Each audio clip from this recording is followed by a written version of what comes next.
नमस्कार सभी साथियों को। मेरा हाथ जोड़कर आप सबसे निवेदन है कि आप सभी कल ज़्यादा से ज़्यादा संख्या में ब्राह्मण धर्मशाला पर 10 बजे पहुँचे। हम छात्रों की आवाज़ को उठाने के लिए एसडीएम साहब को ज्ञापन सौंपने जा रहे हैं। ये किसी राजनीतिक पार्टी की या फिर किसी विशेष किसी एक व्यक्ति की लड़ाई नहीं है, ये हम सबकी लड़ाई है और ये लड़ाई हमें ही लड़नी है। जी, आप सभी को बहुत बहुत धन्यवाद जो आप इस हमारी अहम कॉन्फ्रेंस में पहुँचे, प्रेस कॉन्फ्रेंस में पहुँचे। और वैसे तो सीनियर साथियों ने बताया भी है कि कल की हमारी 10 बजे की कॉल है। मैं इसमें 2-3 पॉइंट ऐड करना चाह रहा हूँ कि अकेला मुद्दा नीट का भी नहीं है। अभी रिसेंटली 4-5 जुलाई को एस्टेट का एग्ज़ाम हुआ था और उसमें भी बहुत बड़ी धांधली हुई थी, जिसमें बच्चे बेचारे आवाज़ उठाते हैं लेकिन कहीं ना कहीं दबा दी जाती है। एस्टेट का प्रश्न पत्र था, उसका मैं एक उदाहरण देना चाह रहा हूँ। उसमें एक प्रश्न पूछा हुआ था कि निम्नलिखित मुहावरे का अर्थ बताइए और नीचे मुहावरा गायब था। अब उसमें बच्चे कहाँ ऑप्शन पर टिक करे, किस पे ना करे, करे तो क्या करें। और फिर सरकार ने इस पर ऑब्जेक्शन मांग लिया कि आप ऑब्जेक्शन लगाइए। 17,000 बच्चों ने ऑब्जेक्शन लगाया, उनसे फीस वसूली दोबारा। तो ऐसे करके ये बड़े स्तर का मतलब एक धांधली का चल रहा है बीजेपी की सरकार में। और आप सभी लोगों से हाथ जोड़ के निवेदन है कि ये किसी एक संगठन की, एक व्यक्ति विशेष की लड़ाई नहीं है, हमारे हकों की, हमारे अधिकारों की लड़ाई है, हमारे बच्चों की लड़ाई है। और जो साथी इन वीडियो को सोशल मीडिया के माध्यम से, चैनलों के माध्यम से देख पा रहे हैं, ज़्यादा से ज़्यादा शेयर करिए और कल ठीक 10 बजे ज़्यादा से ज़्यादा संख्या में इस प्रदर्शन में शामिल हो और इसमें अपनी आहुति डालें, ताकि हमारे बच्चों के साथ जो अन्याय हो रहा है उनको न्याय मिल सके। और एक और मैं चीज़ ऐड करना चाह रहा हूँ।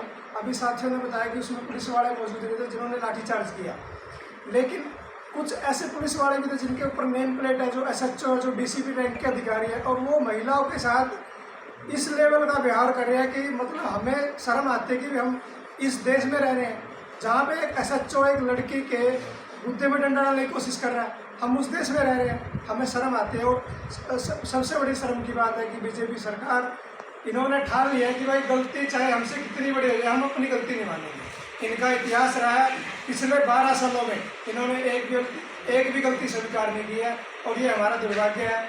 इसलिए है क्योंकि हम बार बार इनको चुन रहे हैं, या ये धांधली से या EVM के माध्यम से जीत के आ रहे हैं, और हमें ऐसे लोगों को सबक सिखाने की जरूरत है। दोबारा से आप सभी से हाथ जोड़ के निवेदन, कल के प्रदर्शन में ठीक 10 बजे ब्राह्मण धर्मशाला बरवाड़ा में ज़्यादा से ज़्यादा संख्या में शामिल हो, ताकि हमारे बच्चों को न्याय मिल सके और हम इस आंदोलन को मजबूती के साथ लड़ सकें।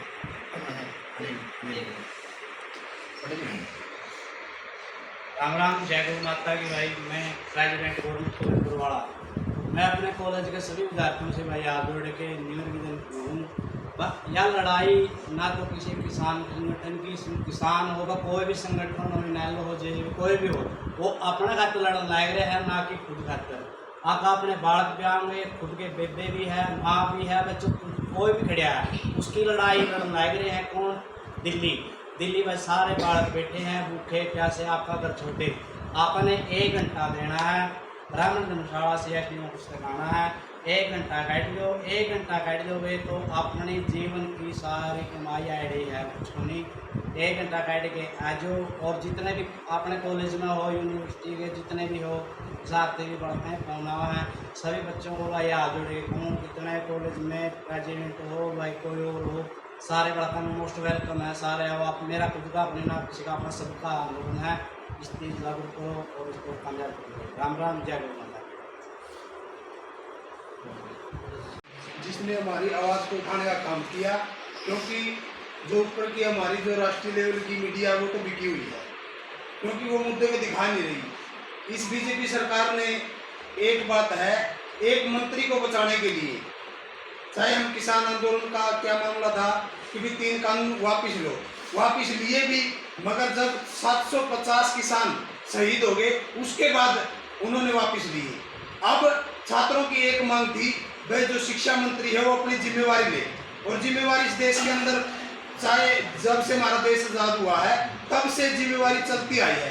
पहले कोई भी दुर्घटना होती थी उस विभाग का मंत्री जिम्मेवारी लेता था, मैं मेरे विभाग की जिम्मेवारी मैं लेता हूँ। इस बीजेपी सरकार के अंदर अगर लाइटनिंग का उद्घाटन करना तो प्रधानमंत्री करेगा, जो विभाग है उसका मंत्री क्या फोटो दिखाने के लिए सिर्फ, तो उस विभाग के मंत्री को, जो शिक्षा मंत्री है, उसको बर्खास्त करने की मांग थी छात्रों की। चाहे आज बर्खास्त कर दो, आंदोलन खत्म है। इस आंदोलन कौन चला रहा है? सरकार ही चला रही है, सरकार ही इसको बढ़ावा दे रही है। ये सरकार इस देश के अंदर तानाशाही से अपना शासन चलाना चाहती है और धर्म के नाम पर लड़ा करके अपनी राजनीति की रोटियां सेकना चाहती है। अब ये कहते हैं 2047 तक हमारा ही राज चलेगा। काम तो ऐसे करते हैं भाई, एक दिन भी नहीं इनकी सरकार चला है। ये छात्रों को उस्का करके ये क्या साबित करना चाहते हैं?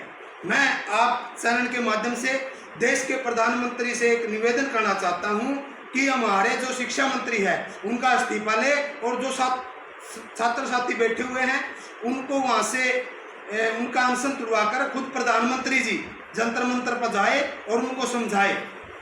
ये प्रधानमंत्री क्योंकि हमारे देश के राजा है, उनसे हम ये उम्मीद करते हैं।